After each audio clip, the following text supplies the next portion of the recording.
बेवकूफ धोबी की कहानी। रूपापुर गांव में मंगलू नाम का एक धोबी रहा करता था। स्वभाव से वह काफी सीधा साधा था और इसी का लोग फायदा उठाकर अक्सर उसे बेवकूफ बनाते रहते थे। उसके पास 3 गधे थे जिनका नाम उसने वीरू, धन्नो और टन्नू रखा था। टन्नू बड़ा ही शरारती गधा था। वह अक्सर मंगलू धोबी को परेशान किया करता था। रामदीन, काहे मंगलू भैया इतनी ठंड में सवेरे सवेरे बेचारे इन मासूमों को लेकर कहाँ चल दिए? मंगलू, अरे क्या कहे रामदीन भाई, मैं कहाँ जाऊंगा, आज तक तो रूपापुर से बाहर नहीं गया हूँ। वहीं मियाँ के दौड़ मस्जिद तक नदी किनारे जा रहा हूँ। आज बहुत कपड़े हैं धोने के लिए। रामदीन, वो तो सब ठीक है मंगलू भाई, लेकिन ये बताओ, आपने तो 4 कपड़े और स्वेटर पहने हुए हो, लेकिन इन बेचारे गधों का क्या दोष है? इन्हें तुम इतना सवेरे ठंड में नदी किनारे क्यों ले जा रहे हो भाई? मंगलू, ये अगर नहीं जाएंगे तो मेरा काम कैसे होगा? उतना कपड़ा मैं कैसे धोकर लाऊंगा? परंतु हाँ, तुमने अच्छा सुझाव दिया है। मैं कल ही शीला से बोलूंगा कि इन सभी के लिए स्वेटर बुन दे, ताकि ये लोग और अच्छे से काम कर सके। टन्नू, अरे मालिक, ये आपको बेवकूफ बना रहा है। हम गधों को ठंड नहीं लगती, आपको गधा बना रहा है मालिक। वीरू, अरे टन्नू, तू भी क्या गधे जैसी बातें कर रहा है? अपने आप को बेवकूफ साबित कर रहा है। बोल कि गधा नहीं, मालिक को उल्लू बना रहा है। धन्नो, सही जा रहे हो दोस्त, बिल्कुल सही जा रहे हो। एक गधा दूसरे गधे को गधा बना रहा है। अरे वीरू, तुम भी तो अपने आप को गधा साबित करने पर तुले हुए हो। गधे जैसी बात करने की जगह उल्लू जैसी बात कर रहे हो। इन तीनों गधे वीरू, धन्नो और टन्नू आपस में बात करते हुए नदी किनारे पहुंच जाते हैं। मंगलू उनके पीठ पर से कपड़े उतारकर एक एक कर धोने लगता है। साधु बहुत देर तक देखता है कि मंगलू तन मन से इतनी ठंड में मेहनत कर रहा है। उसका काम और लगन देख साधु प्रसन्न हो जाता है। साधु, इतनी सुबह सुबह जब लोग इस ठंड में घर से कंबलों में दुपट्टे में पड़े रहते हैं, और तुम यहाँ नदी किनारे पानी में कपड़े धो रहे हो, क्या तुम्हें ठंड नहीं लगती? मंगलू, लगती है ना महाराज, ठंड तो हमें भी लगती है, लेकिन क्या करें, इतने कपड़े हैं कि धोते धोते 12 बज जाएंगे, इसीलिए सुबह ही कपड़े धोने निकल जाते हैं हम। साधु, तुम्हारी अपने गांव में के प्रति मेहनत और लगन देखकर मैं बहुत प्रसन्न हूँ। तुम कोई भी एक वरदान मांगो, तुम्हारी वो इच्छा मैं पूरी करूँगा। मंगलू, महाराज, मुझे लोग कहते हैं कि मैं बेवकूफ हूँ। अगर मैं आपसे वर मांग लिया तो मेरी पत्नी नाराज हो जाएंगी, इसीलिए मैं पत्नी से पूछकर ही वर मांगूंगा। साधु, ठीक है, तुम्हारा ये वरदान मुझ पर उधार रहा। तुम जब चाहो मुझे याद करके मुझसे वरदान मांग सकते हो। इतना कहकर साधु वहां से चला गया। मंगलू धोबी अपने काम में लग गया। सारे कपड़े धोने के बाद मंगलू अपने तीनों गधों के पीठ पर कपड़ा लादकर अपने घर पहुंच जाता है। मंगलू, शीला, अरे कहाँ गई हो? मैं सारा कपड़ा धोकर ले आया हूँ। इसे मैदान में फैलाकर सुखा दो। शीला, हाँ हाँ आई, दिन रात गधे जैसा खटते रहती हूँ, फिर भी मन लायक खाना तक नसीब नहीं होता। ऊपर से तुम्हारे जैसा बेवकूफ पति भगवान ने मुझे दे दिया है। धन्नो, देखा वीरू, मालकिन हम लोगों की बड़ाई कर रही है, बोल रही है कि गधा जैसा खटती है, यानी हम लोग बहुत काम करते हैं। टन्नू, हाँ, कभी कभी भुलाए हुए गधे जैसा मार भी पड़ता है। मंगलू, गधे जैसा खटने से याद आया, रामदीन भाई कह रहे थे कि इन तीनों को ठंड में स्वेटर बनवा देना, बेचारे कितने खटते हैं। मैं ऊन ले आया हूँ, तुम इनके लिए स्वेटर बुन दो। शीला, हे भगवान, मैंने आपका क्या बिगाड़ा था जो इतना बेवकूफ पति मुझे ही दे दिया। आज तक किसी गधे को तुमने स्वेटर पहने देखा है? मंगलू, अरे मुझे तो ये ध्यान में ही नहीं आया, दुकानदार मुझे बोल ही रहा था कि ऊन तोले जा रहे हो इन गधों के लिए, लेकिन मैं वापस नहीं करूँगा, सोच समझ कर ले लो। टन्नू, मैं तो उसी दिन मालिक से बोल रहा था मालकिन कि रामदीन आपको बेवकूफ़ बना रहा है, लेकिन मालिक हम गधों की भाषा समझ ही नहीं पाते। ऊपर से ढेंचू ढेंचू करने पर मुझे 2 डंडे भी मार दिए। वीरू, अबे टन्नू, ज़्यादा मत बोल, हम गधों की भाषा मालकिन भी नहीं समझती, ज़्यादा ढेंचू ढेंचू मत कर, नहीं तो मालकिन अभी सुनसन की हुई है, साड़ी का सर तुम्हीं पर उतार देंगी। धन्नो, अरे इस पर गुस्सा उतारे तब तो ठीक ही है, लेकिन इसके चलते हम बेकसूर भी मारे जाएंगे। शीला, सब खड़े खड़े मुंह क्या देख रहे हो, जल्दी जाओ और दुकानदार से ऊन वापस कर पैसे लेकर आओ। अगर तुम आज पैसे लेकर नहीं आए तो तुम्हारी खैर नहीं।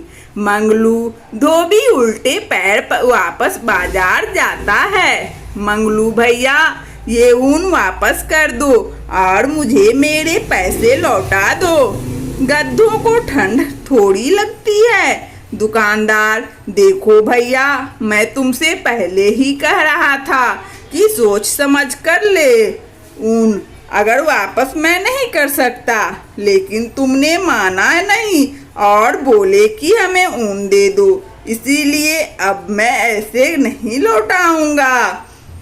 मंगलू धोबी ऊन लेकर वापस घर पहुंचता है। उनके हाथ में ऊन देखकर शीला का गुस्सा 7वें आसमान पर पहुंचता है।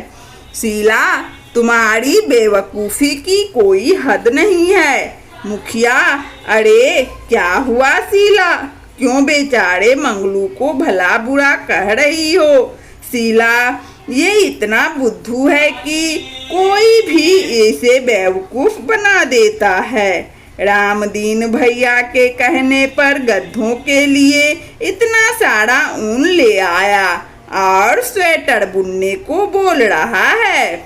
मुखिया, वैसे 4 गधों के लिए ऊन थोड़ा कम है। शीला, हमारे पास 2-3 गधे हैं।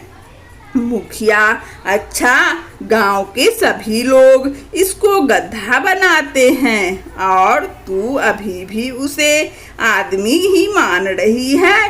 ठीक है, चलता हूँ। वैसे इन गधे से तीनों गधे ज़्यादा स्मार्ट हैं। गांव के लोग मंगलू धोबी की बेवकूफ़ी पर हंसते हुए चले जाते हैं। शीला को बहुत बुरा लगता है और उस रात शीला मंगलू को खाना भी नहीं देती। दूसरे दिन सुबह उठते ही मंगलू धोबी फिर से गधों को लेकर नदी के घाट के लिए निकल जाता है।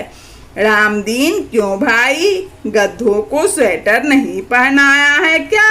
मंगलू, क्यों सवेरे सवेरे मजाक उड़ा रहे हो भैया? वैसे ही कल तुमने ऊन नहीं लौटाया, इस कारण मुझे रात में खाना तक नसीब नहीं हुआ। ऐसे ही मेरा मन खराब है। इन गधों के चलते मैं हमेशा सुनता रहता हूँ। वीरू, देख रहे हो ना टन्नू भैया, मालिक अपना दोष हम गधों पर लाद रहे हैं। टन्नू, क्या करोगे वीरू भैया, हम गधों की किस्मत ही खराब है। हमें तो काम करना ही पड़ेगा। राम दिन, देखो मंगलू भाई, मैं एक सुझाव दे रहा हूँ, अगर ठीक लगे तो कर लो, नहीं तो इन गधों के जैसे जिंदगी भर जीना पड़ेगा। मंगलू, हाँ हाँ भाई, बताओ ना, वैसे भी इस गधे जैसी जिंदगी से तंग आ गए हैं। दिन भर काम करो, शाम को जाकर बीवी से डांट सुनो, बस यही जिंदगी रह गई है। रामदीन, तो सुनो, इन गधों को बेचकर एक बड़ा सा वॉशिंग मशीन ले आओ। उसमें तुम्हें कपड़ों को धोने में मेहनत भी नहीं करनी पड़ेगी, ना ही सुखाने में, बल्कि जो टाइम मिलेगा उसमें तुम दूसरे काम भी कर सकते हो। कब तक बेवकूफ बने रहोगे? होशियार बनो, होशियार, समझे?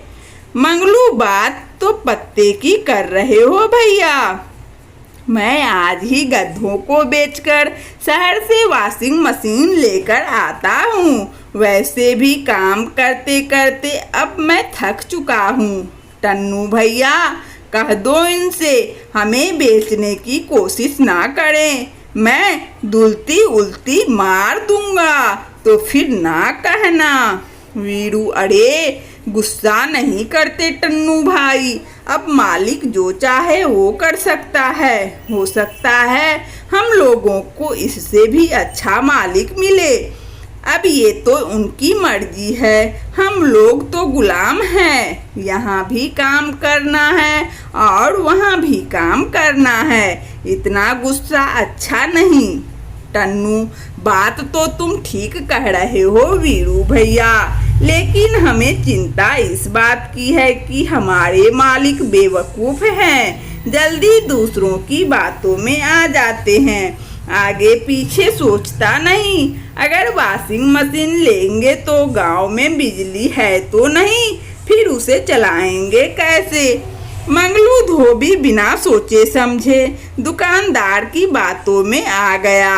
अब हम भी मॉडर्न धोबी बन जाएंगे और कम समय में बिना ज़्यादा मेहनत किए ज़्यादा से ज़्यादा पैसे कमाएंगे।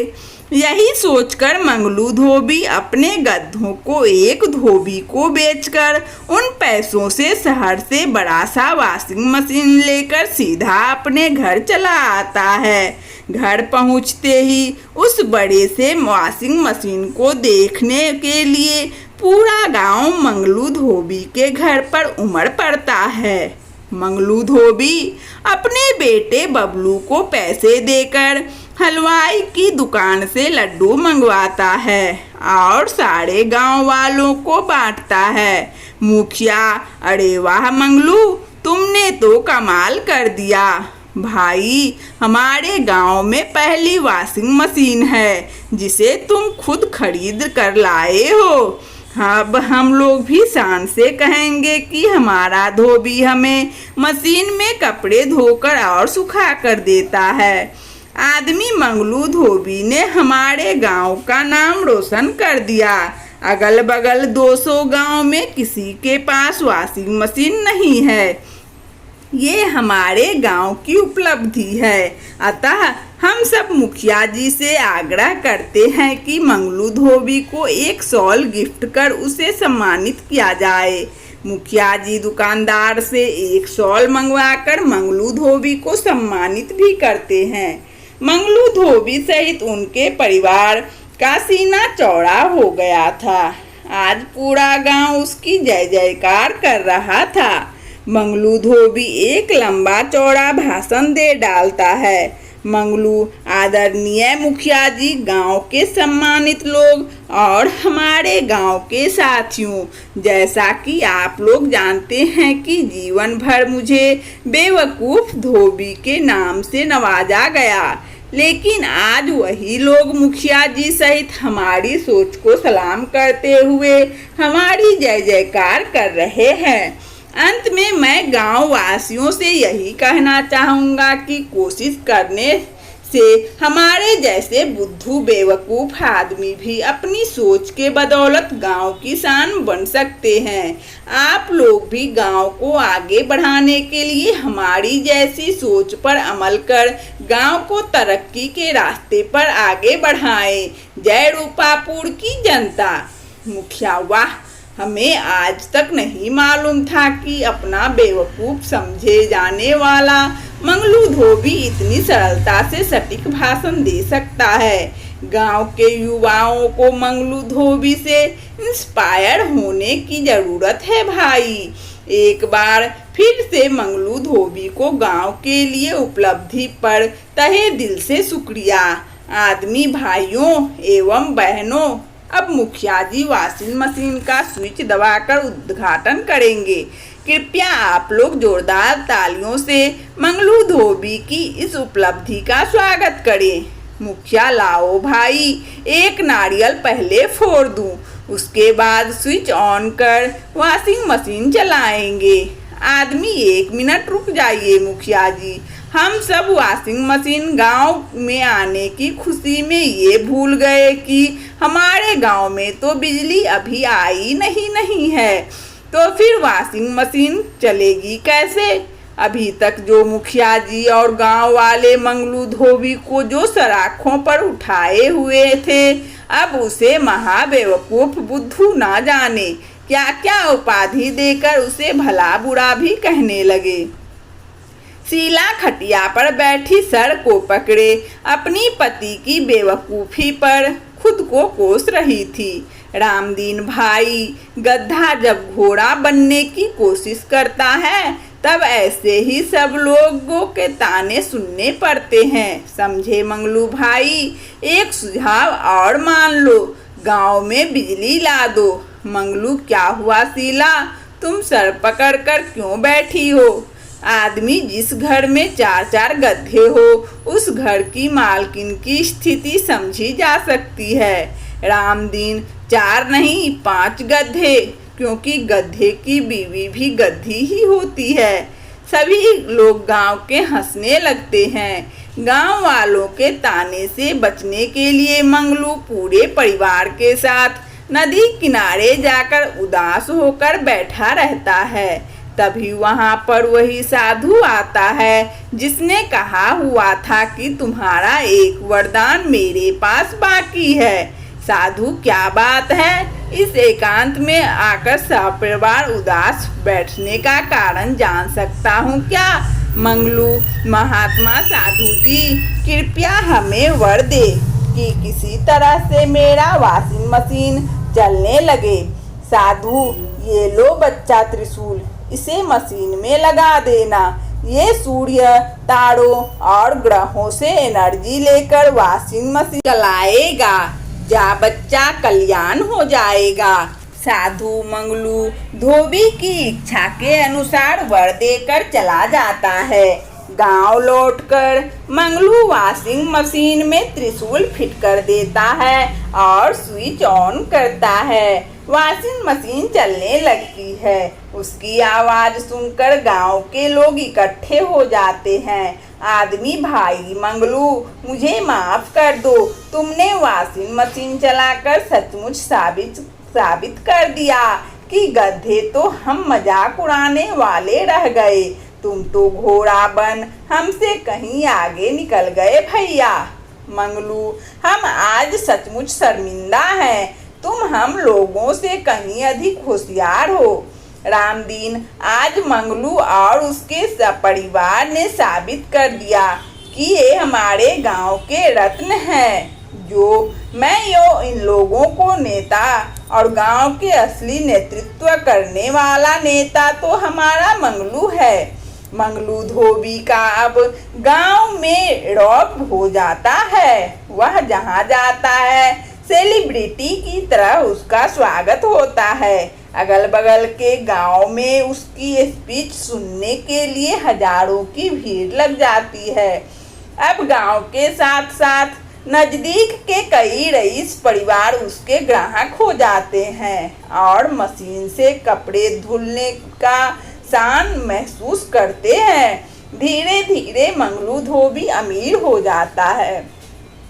दूसरे गांव के सातिर चोर खिड़जू और बिरजू एक दिन मंगलू की वॉशिंग मशीन चोरी कर लेते हैं। दूसरे दिन गांव में हाहाकार मच जाता है। गांव की शान वॉशिंग मशीन की चोरी हो गई थी। कुछ महीनों में फिर से मंगलू के परिवार की स्थिति पहले जैसे हो जाती है। बिरजू, आखिर हमने मशीन को तो चोरी कर ली, पर ये चलेगा कैसे? साला हम लोग 3 महीने से इसे चलाने की कोशिश कर रहे हैं। खिड़जू, लगता है त्रिशूल को घुमाना पड़ेगा। रुको, आज मशीन हम चला कर रहेंगे।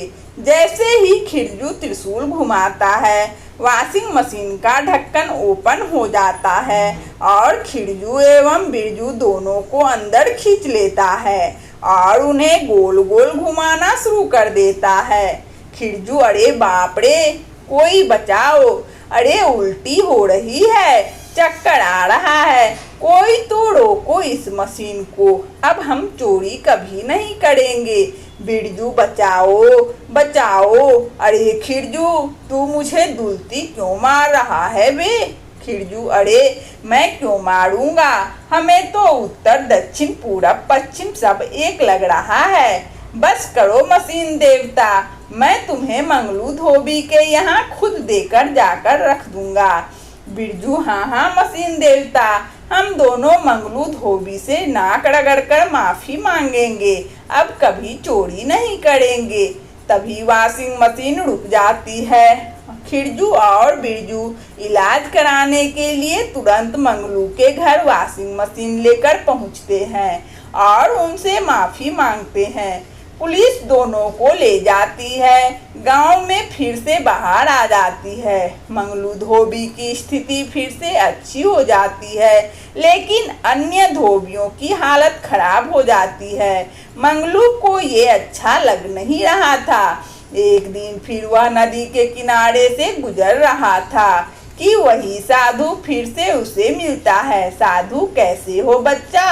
मंगलू, आपकी कृपा से सब अच्छा है बाबा, लेकिन अगर हमारी तरह सबका अच्छा होता तो बहुत अच्छा होता। साधु, तुम कहना क्या चाहते हो? मंगलू, हमारे गांव में भी बिजली आ जाती तो अच्छा रहता। साधु, मैं जानता हूँ बच्चा, तुम्हारे जैसा सबके बारे में अच्छा सोचने वाले की ही संसार को जरूरत है। जाओ बच्चा, कल्याण हो। गांव पहुंचने पर उसी समय राजधानी से कुछ इंजीनियर मुखिया जी के पास आते हैं और बताते हैं कि मुख्यमंत्री ने इस गांव को 1 सप्ताह के अंदर बिजली पहुंचाने का आदेश दिया है।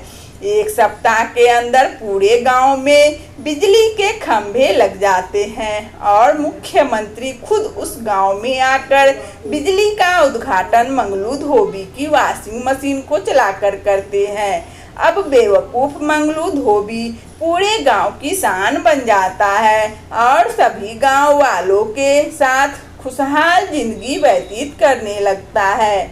वंदना स्टोरी चैनल में इस कहानी को सुनने के लिए आप सभी श्रोताओं एवं बंधुओं को बहुत बहुत धन्यवाद। यदि हमारा कहानी अच्छा लगा हो तो कृपया लाइक और सब्सक्राइब अवश्य करें ताकि नोटिफिकेशन सबसे पहले आपको मिले। धन्यवाद।